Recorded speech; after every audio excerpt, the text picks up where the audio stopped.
पिछले 24 घंटे इमरान खान साहब के लिए बड़े मुश्किल तरीन गुजरे हैं। जाते जाते इमरान खान साहब को एक सबसे बड़ा झटका जो है वो लगा। गिलगित बल्तिस्तान के चीफ कोर्ट ने वज़ीर आला खालिद खुर्शीद खान को जाली डिग्री केस में नाअहल करार दे दिया है। नवाज शरीफ को नाअहल करने का फैसला अदालती फैसले से पहले ही हो चुका था। इस मामले में अदलिया को सिर्फ इस्तेमाल किया गया। बहुत बड़ी स्टेटमेंट है पाकिस्तान तहरीक इंसाफ के एक रहनुमा की जानिब से। जनरल बाजवा की कानूनी टीम के हवाले से मुझे पता लगा है कि जी इस सिलसिले में उन्होंने अपने तमाम रिकॉर्ड जो हैं तैयार कर लिए हैं। अस्सलाम वालेकुम नाज़रीन, मैं हूं मंसूर अली खान। अपने डिजिटल चैनल के ऊपर आपको खुशामदीद कहूँगा। नाज़रीन, पिछले 24 घंटे इमरान खान साहब के लिए बड़े मुश्किल तरीन गुजरे हैं। इवन दो उनको थोड़ा सा रिलीफ भी मिला ज़मानतों के हवाले से। बड़ी एक लंबी चौड़ी लिस्ट है मुख्तलिफ केसेस के अंदर जहाँ पर उनको ज़मानत मिली, लेकिन इसके बावजूद चंद बुरी खबरें भी इमरान खान साहब के लिए आई। और आज का दिन भी जो है वो इमरान खान साहब के लिए काफ़ी इम्तिहानों से भरा है। मैं चलें यही लफ्ज़ इस्तेमाल कर लेता हूँ, क्योंकि आज भी चंद इम्पॉर्टेंट इंक्वायरीज़ के सिलसिले में जो है वो उनको भी बुलाया गया है और बुशरा बीबी को भी बुलाया गया है। लेकिन रात के मतलब शाम के वक्त जो है वो जाते जाते इमरान खान साहब को एक सबसे बड़ा झटका जो है वो लगा कि पाकिस्तान तहरीक इंसाफ की जहाँ पे आखिरी हुकूमत थी पाकिस्तान में किसी सूबे के अंदर, वहाँ से भी जो है वो पाकिस्तान तहरीक इंसाफ की हुकूमत अब हिल चुकी है। मैं हिलने का लफ्ज़ इस्तेमाल करूँगा, ख़त्म होने का लफ्ज़ अभी नहीं इस्तेमाल करता। मैं वजह बताता हूँ उसकी क्या है। लेकिन सबसे पहले जो खबर मैं आपके साथ शेयर करना चाह रहा हूँ वो असद उमर साहब के हवाले से है। असद उमर साहब कल सहाफ़ियों के साथ मिले, कोर्ट आए हुए थे, वहाँ पे उनसे सहाफ़ियों के साथ मुलाकात हुई। तो जब वो बाहर निकल रहे थे तो सहाफ़ियों ने उनसे पूछा असद उमर साहब से कि खान साहब आ रहे हैं, इंतज़ार कर लें अगर मिलना है तो। लेकिन असद उमर साहब ने जो है वो सर हिला दिया और इशारा कर दिया। सहाफ़ी ने उनसे सवाल किया कि अभी भी इख्तलाफात हैं खान साहब से कोई? तो उन्होंने कहा मेरे कोई नहीं है। सहाफ़ी ने कहा उनकी पॉलिसी से इख्तलाफ है। तो उन्होंने कहा पॉलिसी में फ़र्क है, मैं पहले भी बता चुका हूँ। फिर उनसे सवाल हुआ परवेज़ खटक ने कोई रब्ता किया है? तो उन्होंने कहा नहीं, परवेज़ खटक ने कोई रब्ता नहीं किया है।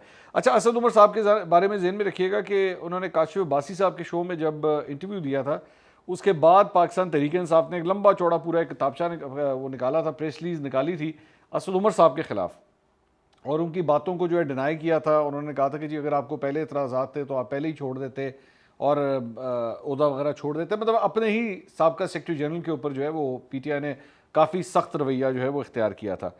अच्छा जी, इसके अलावा एक और केस जो है वो जुडिशल कॉम्प्लेक्स इस्लामाबाद में एडिशनल सेशन जज ताहिर अब्बास सिपरा ने इमरान खान की दरख्वास्त पर केस सुनने से दस्तबरदार होने से इनकार कर दिया।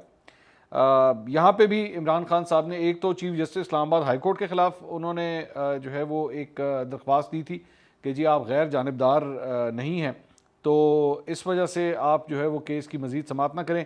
यहाँ पे जो है वो इनके ख़िलाफ़ भी इन्होंने एक दरख्वास्त दी थी। तो यहाँ पे तो जज साहब ने कहा जी मैं दस्तबरदार नहीं हूँगा। वहाँ पे इमरान खान साहब के वकील सलमान सफदर ने पूछा कि जी उनसे जज साहब ने पूछा कि क्या आप ज़मानतों पर दलाइल देंगे? तो उन्होंने कहा कि नहीं जी हम दलाइल नहीं देना चाहते। इस मौके पे इमरान खान साहब खुद रोस्टरों पर आ गए। उन्होंने इस्तदा की कि दीगर केसेस भी हैं, तारीख दे दें, इस्लामाबाद हाई कोर्ट भी जाना है, हाज़िरी लगा कर जाने दें। तो जज साहब ने कहा कि जी खान साहब रुक जाएँ, तारीख दे देता हूँ। तो चेयरमैन पीटीआई को उसके बाद 6 मुकदमात में ज़मानत जो है 10 जुलाई तक की जो है उसमें तोसी कर दी गई। इसके अलावा 190 मिलियन पाउंड अलकादिर ट्रस्ट वाला जो केस है, इमरान खान और बुशरा बीबी नैब रावलपिंडी में पेश हुए। चेयरमैन पीटीआई और उनकी अहलिया अपने साथ दस्तावेज़ात भी लाए हुए थे और नैब में दोनों से तकरीबन 3.5 घंटे की जो है वो पूछगछ की गई है। इसके अलावा साकिब बशीर साहब जो सीनियर कोर्ट रिपोर्टर हैं, उन्होंने ट्वीट किया और मजबूरी उन्होंने फिगर शेयर किया कि इमरान खान साहब को पिछले 24 घंटे में कितनी ज़मानतें मिली हैं। उन्होंने कहा 16 मुकदमात में इमरान खान साहब को ज़मानतें मिली हैं। इंसदाद दहशत गर्दी की अदालत से 3, सेशन कोर्ट से 10, हाई कोर्ट से 1, एहतसाब अदालत से 2 मुकदमात में ज़मानत मिली है। और दहशत गर्दी, करप्शन, जालसाजी, कत्ल, इक़दाम कत्ल, साजिश, जलाओ घिराव के मुकदमात शामिल हैं। और बुशरा बीबी को भी 2 मुकदमात में ज़मानत मिली है। तो ये टोटल जो है वो ज़मानतों के हवाले से तफसीलात थी। अच्छा जी, इसके अलावा महकमा एंटी करप्शन पंजाब ने बुशरा बीबी को आज 5 जुलाई को जो है वो तलब किया हुआ है। इनके ऊपर जो बेसिकली इल्ज़ाम है, ये इसका जिक्र इमरान खान साहब ने परसों अपने खिताब के दौरान भी किया था। इनके ऊपर इल्ज़ाम है कि जी इन्होंने अपने गाँव में जो है वो सड़क वगैरह बनवाई थी, तरक्याती काम करवाए थे, तो उसमें करप्शन के इल्ज़ामात जो हैं वो इनके ऊपर लगे हैं। इसके ऊपर इमरान खान साहब ने पहले ही कहा था कि जी 20 साल हो चुके हैं, 20 साल से वो अपने गाँव ही नहीं गई, तो उनके ऊपर ये करप्शन के इल्ज़ाम लगा दिए हैं। इसमें बेसिकली इल्ज़ाम ये लगाया कि मनपसंद ठेकेदारों को जो है वो गैर कानूनी तौर पर ठेके दिए गए हैं। तो इनको पाबंद किया गया है कि आप जो है वो कमेटी के सामने पेश हों, अपना मौक़िफ़ दें। एंटी करप्शन ने तलबी का नोटिस ज़मान पाक और बनी गाला की रिहाइश गाहों पर भी चस्पा किया है। इस पे तर्जुमान का कहना है कि अदम पैरवी या गैर हाज़िरी की सूरत में कानून के मुताबिक एक तरफ़ा कार्रवाई भी बुशरा बीबी के ख़िलाफ़ की जा सकती है। इसके अलावा पंजाब एंटी करप्शन ने लिया राजी में करप्शन के मामले पे भी इमरान खान साहब को आज तलब किया हुआ है। वो जो मैं आपको बता रहा था कि आज का दिन भी जो है इमरान खान साहब के लिए काफ़ी भारी है। इसमें इनकी बहन और इनके बहनोई को भी जो है वो तलब किया गया है। और इमरान खान साहब ने अदालत में ये अश्योरेंस दी थी कि वो पूरी तरह कोऑपरेट करेंगे तफ्तीश के अंदर। तो अब देखते हैं कि इमरान खान साहब वहाँ पे हाजिर होते हैं या नहीं। अलबत्ता इनका नोटिस जो है वो इनकी रिहाइशगाह के बाहर जो है वो चस्पा कर दिया गया था।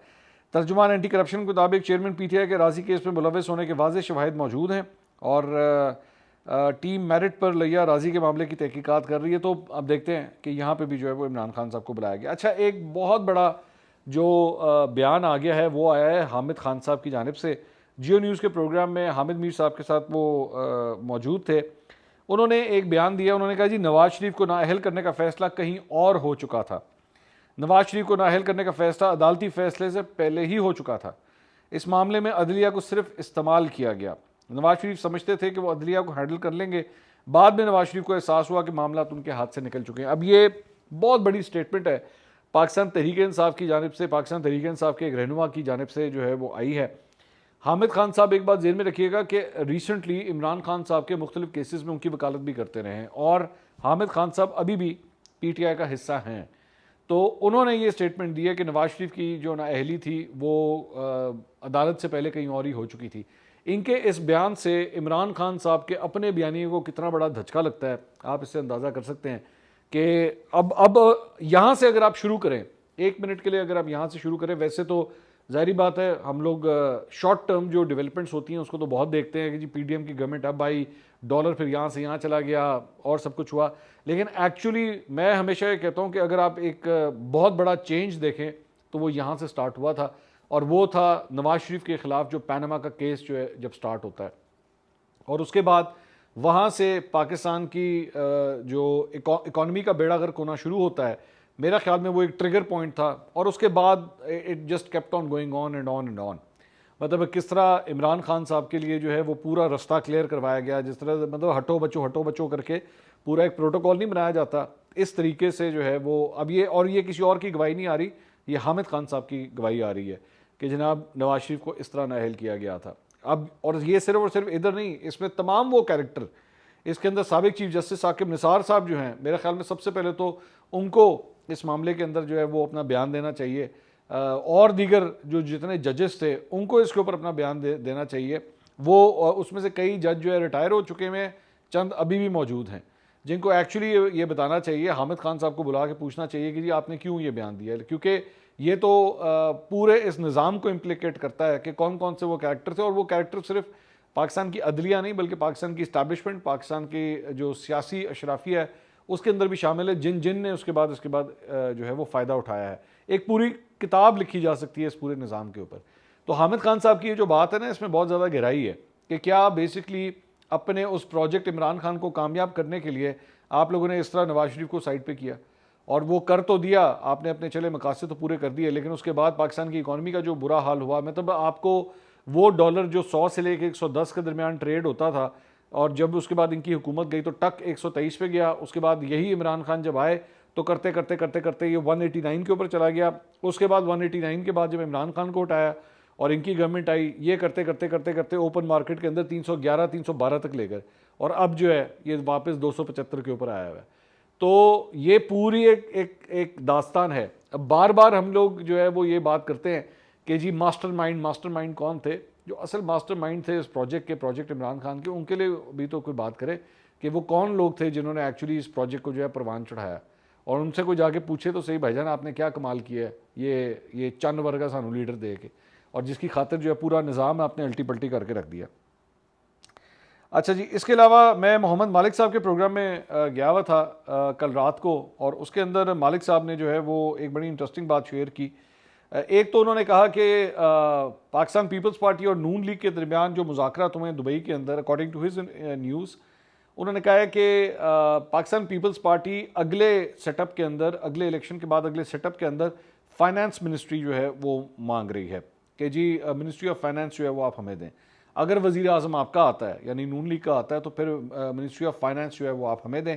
और उसके अंदर मुराद अली शाह का नाम जो है वो लिया जा रहा है, उनको एलिवेट किया जा रहा है क्योंकि करना चाहती है पाकिस्तान पीपल्स पार्टी। वो सीएम सिंध के उहदे के ऊपर भी फायज़ हैं, अगली दफ़ा जो है वो उनको वज़ीर ख़जाना, क्योंकि ज़हन में रखिएगा कि सिंध के अंदर भी ख़जाने का जो पोर्टफोलियो है वो इनके पास ही है, मुराद अली शाह के पास ही है।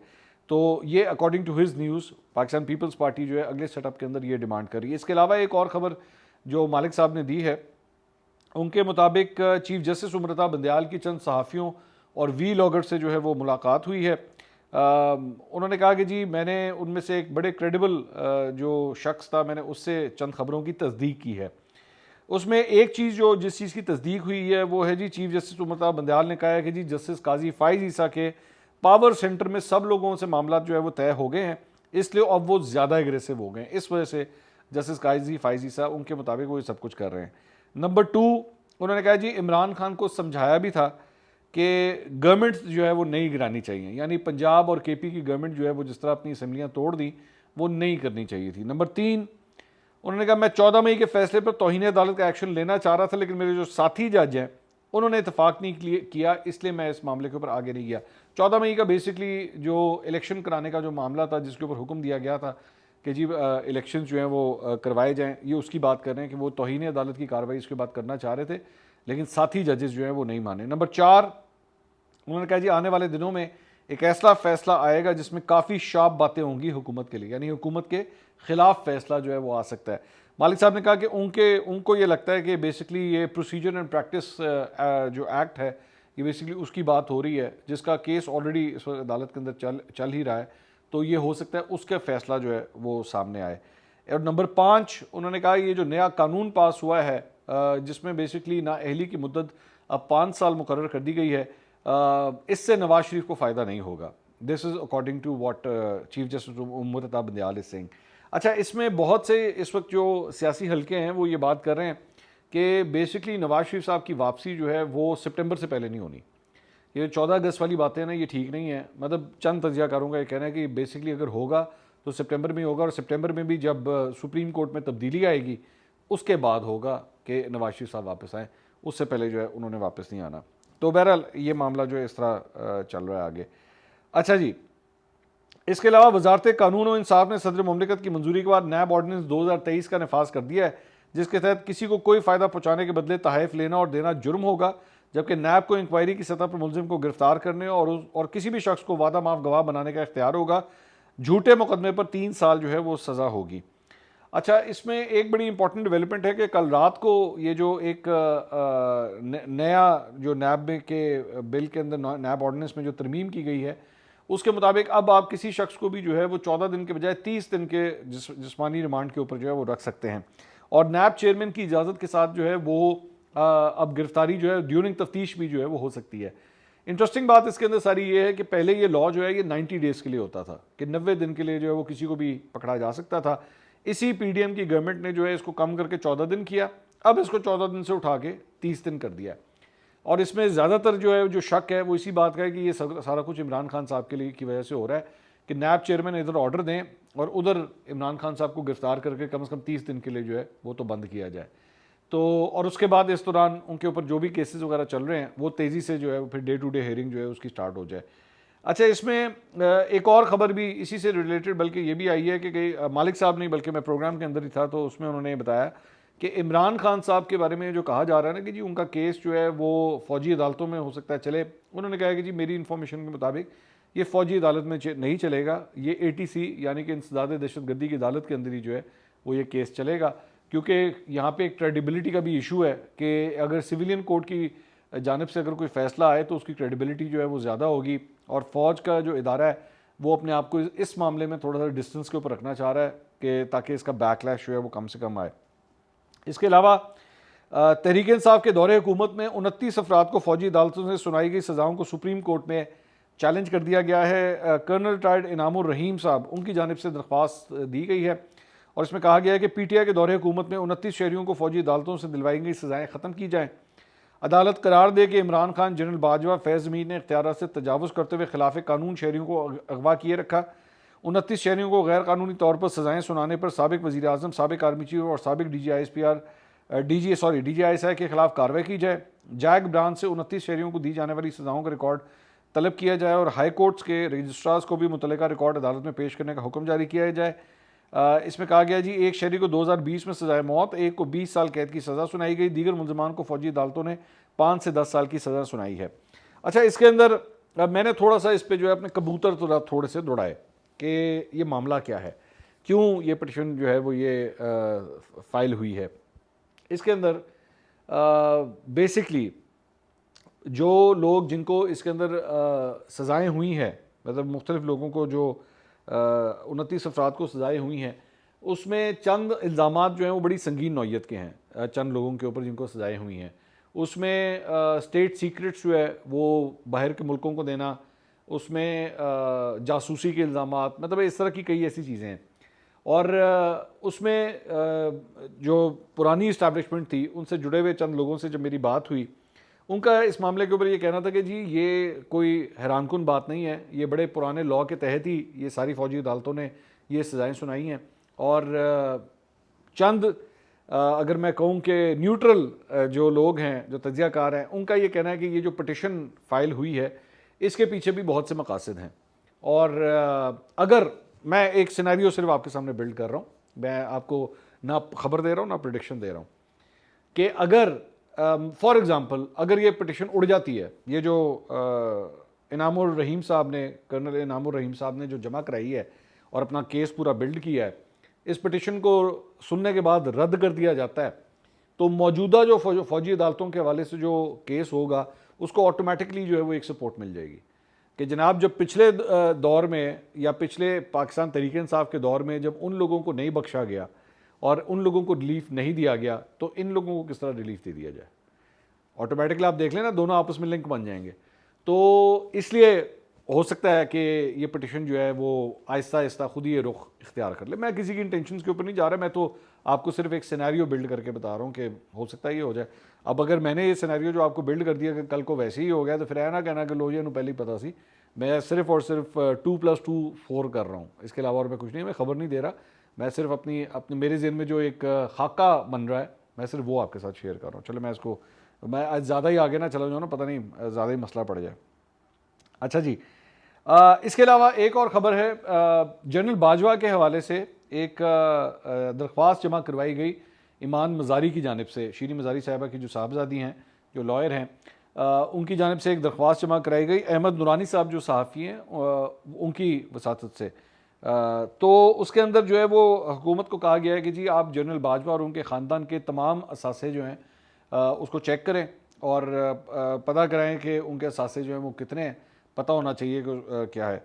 अब मेरी इतलात के मुताबिक जो मेरे चंद ज़राए हैं जनरल बाजवा की कानूनी टीम के हवाले से, मुझे पता लगा है कि जी इस सिलसिले में उन्होंने अपने तमाम रिकॉर्ड जो हैं वो ठीक कर लिए हैं।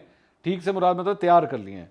और हुकूमत की को भी मतलब ये एक पैगाम जो है या तो दे दिया गया या दे दिया जाएगा कि अगर कोई छानबीन करनी है तो वो इस सिलसिले में हाजिर हैं और वो तमाम तर अपने डॉक्यूमेंट्स जो हैं और जो भी रिलेटेड मटीरियल है वो हवाले करने के लिए, दिखाने के लिए जो है वो पूरी तरह तैयार है। तो ये ताज़ा तरीन अपडेट्स जो हैं वो इस सिलसिले में मुझे मिली थी, मैंने सोचा मैं आपके साथ भी जो है शेयर कर दूं। इस सिलसिले में उनकी कानूनी टीम जो है वो बड़ी एक तवील मीटिंग ऑलरेडी उनके साथ कर चुके हैं। अब आ जाए इमरान खान साहब को जो बड़ा झटका लगा है, वो है जी गिलगित बल्तिस्तान के चीफ कोर्ट ने वज़ीर आला खालिद खुर्शीद खान को जाली डिग्री केस में नाअहल करार दे दिया है। और ये पाकिस्तान तहरीक इंसाफ से ताल्लुक़ रखते हैं, बल्कि पाकिस्तान पीपल्स पार्टी और के अब्दुल हमीद और नून लीग के राना फरमान अली, ये बेसिकली वो कैंडिडेट्स जो इनके ख़िलाफ़ थे। उन्होंने जब ये इलेक्ट हुए थे प्राइम मिनिस्टर, तो इन्होंने उनको जो है वो जब इलेक्शन इन्होंने लड़ा था तो इन्होंने इनकी डिग्री के ऊपर जो है वो एतराज़ उठाया था और चैलेंज किया था। उसका फ़ैसला जो है वो अनन फनन जो है वो आ गया है और ये बताया गया था कि इन्होंने यूनिवर्सिटी ऑफ लंदन की डिग्री जो है वो शो की थी, लेकिन उसकी वेरिफिकेशन नहीं हो सकी और उसके बाद जो है इनकी डिग्री को जाली करार दे के इनको 5 साल के लिए नाअहल करार दे दिया गया है। ये पाकिस्तान के अंदर तहरीक इंसाफ के आखिरी वज़ीर आला थे, इनको भी नाअहल करार दे दिया गया है। अब इंटरेस्टिंग बात इसके अंदर ये है कि पाकिस्तान तहरीक इंसाफ ने इस नाअहली के बाद ये ऐलान किया कि ये ही पाकिस्तान तहरीक इंसाफ के सदर के तौर पे काम करते रहेंगे गिलगित बल्तिस्तान के, और इनकी जो नाअहली है उसको जुडिशल कोर्ट के अंदर जो है वो चैलेंज किया जाएगा, इनको इनके ओहदे से नहीं हटाया जाएगा। और दूसरी बात यह कि पाकिस्तान तहरीक इंसाफ ये कहती है कि हमारे पास ऑलरेडी नंबर्स जो हैं वो मौजूद हैं इस असम्बली में, तो अगर ये नहीं तो फिर हम कोई और पाकिस्तान तहरीक इंसाफ का ही वज़ीर आला जो है हम ले आएंगे। ज़ाहिर बात है, एक झटका तो है कि उनको जाली डिग्री की वजह से जो है वो 5 साल के लिए उनको नाअहल करार दे दिया गया और उनकी असम्बली की मेंबरशिप की मनसूखी का नोटिफिकेशन भी जो है वो जारी कर दिया गया है। ये जो खालिद खुर्शीद साहब हैं, इनका अस्तोड़ से ताल्लुक़ है और आज़ाद हैसियत में इन्होंने अपनी सियासी ज़िंदगी का आगाज़ किया था 2009 में, और 2018 में उसके बाद बाकायदा तौर पे पाकिस्तान तहरीक इंसाफ के टिकट्स के ऊपर जो है उन्होंने शमूलियत इख्तियार की और उसके बाद 2020 में उन्होंने यहाँ से इलेक्शन लड़ा था और पाकिस्तान तहरीक इंसाफ 24 में से 10 नशस्तें जो है वो जीतने में कामयाब हुई थी और उसके बाद सात आज़ाद अरकान ने जो है उनको भी सपोर्ट किया था और उसके बाद जो है वो वज़ीर आला बने थे। तो अब देखते हैं कि इनकी रिप्लेसमेंट जो है वो पाकिस्तान तहरीक इंसाफ किसे अनाउंस करती है। अगली वीडियो में आपसे दोबारा मुलाकात होगी। अल्लाह हाफ़िज़।